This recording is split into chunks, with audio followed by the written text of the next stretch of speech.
of people making such big bets, and you have a lot of volatility in the economy, there are going to be some big winners, and there are going to be some big losers. And there's also, you can follow back who the consistent winners are and find out who's getting illegal inside information.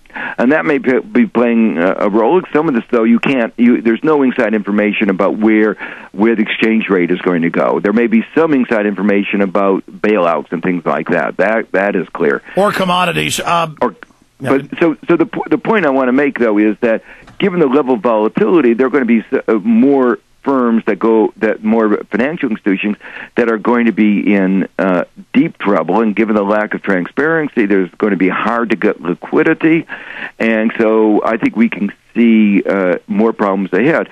What I am particularly worried, though, about what I call the real economy. That's what I wanted to bring up when we come back to the full audience. Then I want to plug your book here in the 5 minutes we have left. We're about at half our audience here. I just skipped the breaks because some stations and the internet certainly likes that. But that was my next question, was we can talk all day about these big financial institutions. The real economy does not look good to me, and I'm in the supposedly best city in the U.S., Austin, Texas. There's restaurants closing, houses for foreclosure, the sheriff's out grabbing people's houses. Here we go.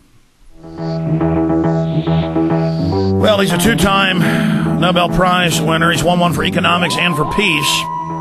And you don't usually win two. He's Joseph Stiglitz. His new book is coming out, The $3 Trillion War, The True Cost of the Iraq Conflict. And I want to spend a few minutes on that before he leaves us. But he brought up, just now, for those listening at Infowars.com, not on the M&FM, he just brought up my next question. He said, I want to talk about the cost on the real economy. And that was my next question. I'm in supposedly this great city of Austin for the economy compared to the rest of the country. Foreclosures everywhere. My dad yesterday driving around saw sheriffs outside 3 houses pulling people out, repossessing them forcibly. Restaurants I've gone to years. I pull into one, it's closed. I pull into another, it's closed. Stuff shutting down. I mean, the real economy is just getting worse and worse. Meanwhile, Bush is going around, when gas was $4 a gallon, saying, no, it's not. And there's just this let them eat cake, even from the Democrats in Congress. That's right. And it's going to get worse. I mean, basically, when the financial system starts getting weak, it is in a position to provide credit, to provide loans, to provide mortgages, and that means in turn that housing prices are going to go fall further, businesses are going to contract, unemployment is going to grow, and it's a downward vicious cycle. A snowball. It's a snowball, and that's where we are. We eventually will emerge from it. We've emerged from every other downturn, so I don't want to be excessively pessimistic, but you have to be in fantasy land to say everything is fine. That and even to say that we have turned the corner. I think we are still in the downward phase of this economic cycle. We're going into a deepening storm. How much longer does your expertise? I would say that we should not anticipate emerging from this for a year and a half or longer. So this is going to be this is a different kind of economic downturn from most of those that we've had in the last 75 years. Most of those are what we call inventory cycles. Businesses accumulate a little bit too much inventory. It's generated from the bottom. This crisis is generated from the top. Exactly, and it's systemic. It's not just a little excess investment, a little bit too high interest rates. It's basically in the basic institutions of our economy, the financial institutions, and it's going to be a high, difficult road getting out, and it's particularly difficult because for the last 5 years, especially as the war has gone on, we've been a debt economy. Go back into that because I interrupted you with a break earlier about your book, The Facts You're Laying Out, The $3 Trillion War. Folks need to get it and read it. What we're dealing with here, why so many fundamentals have been changed. That's right. I mean, as I mentioned, this is the first war that we have put totally on the credit card. In fact, it's the first war since the Revolutionary War that we had to turn to foreigners to finance, because 40% of our national debt is now being financed by foreigners. We had to borrow $850 billion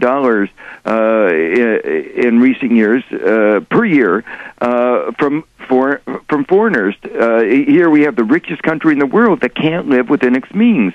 Households have been borrowing at an unprecedented level. We mentioned before that national savings rate, the household savings rate was the lowest since it's been since the Great Depression. And the federal government has been piling up debt because it's been borrowing not only to finance the war, but to finance its other operations. So with all that debt, and at the same time, the financial institutions which manage the debt having such trouble, we are in trouble as an economy. And you're saying the biggest financial threat since the Great Depression, maybe even bigger. Is there some internal bank warfare going on, people using the lack of confidence, using connections to go and basically sabotage and overtake? The case of Bear Stearns down at $2, which clearly that was an overreaction in my humble opinion, and then going and taking that over. I mean, is any of this also market forces inside Wall Street using this to their advantage? Well, part of the problem is, as I said before, that there is such lack of transparency that it does give anybody who has some inside information a big advantage over others. But you mentioned that you thought $2 may have been too low for Bear Stearns, but the fact of the matter is, we, the taxpayers, do not know yet, months after the bailout, how much we are at risk for that bailout. Yeah, that's another point, is we don't know what we're signing on to. We know it's trillions altogether, but I mean, so it's a time bomb. We've just got about 2 minutes left with Joseph Stiglitz for folks listening exclusively at Infowars.com and some of the stations that carry it, and then he'll be hopefully back with us in the future as things unfold, because he's one of the most important guests on this subject that we could hope to have, and we're very thankful to have him. The new book is The $3 Trillion War, The True Cost of the Iraq Conflict. Mr. Stiglitz, I'm going to let you go here in just about 2 minutes, but I wanted to ask you about some solutions. You know, you've put forward quite a few ideas to keep this from happening. Now that's a little late. We're now into this happening. I mean, if you were the economic, king for a day, if you were both the Fed chairman and the Treasury Secretary, which kind of Paulson really is, he's telling the Fed what to do right now, that's been reported, what would you do right now to stabilize this, to build confidence back in, and to stop the implosion?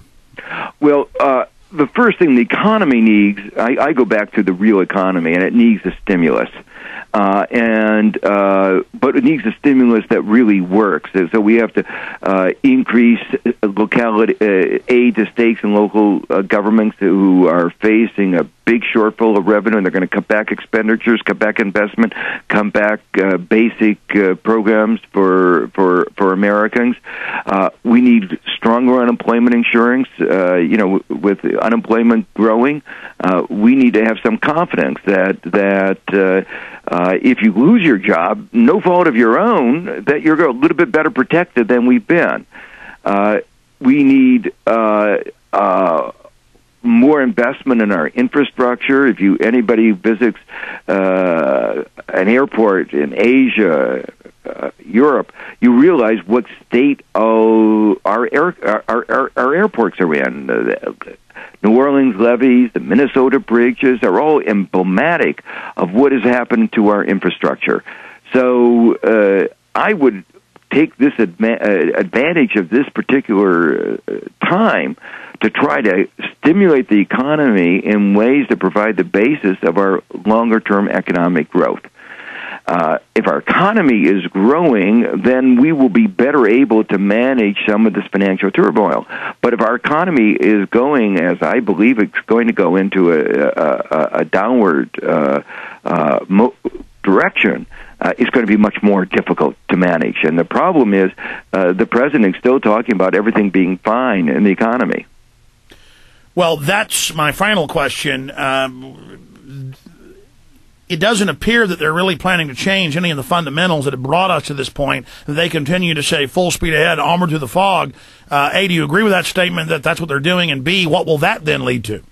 Well, it's clear that they've not taken into account, they didn't anticipate these problems, and they're not responding to the problems.